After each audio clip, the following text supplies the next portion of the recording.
তো guys welcome to my mini blog. তো guys আপোনালোকে কেনে আছে আশা কৰোঁ সকলো ভালে আছে। তো ময়ো ভালে আছোঁ।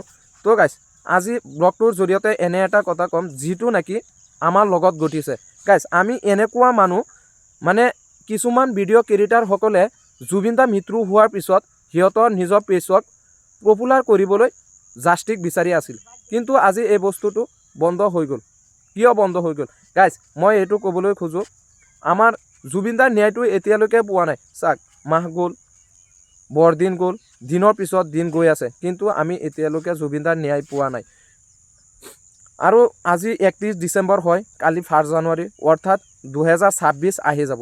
কিন্তু আমি যাক নেকি কিবা কাৰণত কিবা জুবিন দাৰ গানটো শুনি আছিলোঁ। আৰু মানে এটা কথা ক'বলৈ হ'লে, চাওক, জুবিন দাৰ মৃত্যু হোৱাৰ পিছত মায়াবিনী গানটো সকলো ঠাইতে শুনি আছিলোঁ, দোকানতে হওক বা মানুহৰ মুখতে হওক বা ছ'চিয়েল মিডিয়াতে হওক। কিন্তু আজিকালি এই বস্তুটো বন্ধ হ'বলৈ গৈ আছে। গাইজ মই ক'বলৈ খোজোঁ যে এই বস্তুটো বন্ধ হ'বলৈ নালাগে, কাৰণ আমি এতিয়ালৈকে জুবিন দাৰ ন্যায় পোৱা নাই। জাষ্টিক ফৰ জুবিন দাক যিমান পাৰোঁ কমেণ্ট বক্সত লিখিব লাগে। গাইজ আগতে জুবিন দাৰ জাষ্টিক বিচাৰি ভিডিঅ' বনালে ভাইৰেল হৈ গৈছিলে, কিন্তু আজিকালি ট্ৰেণ্ডিং নাইকিয়া হৈ গ'ল। সেইকাৰণে মানে কিছুমান ভিডিঅ' ক্ৰিয়েটাৰসকলে ভিডিঅ' বনাবলৈ এৰিলে।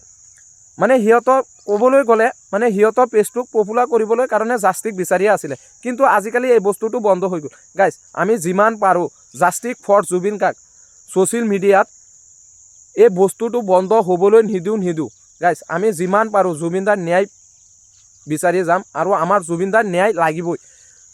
তো এইখিনি কৈ মোৰ ভিডিঅ'টো শেষ কৰিলোঁ।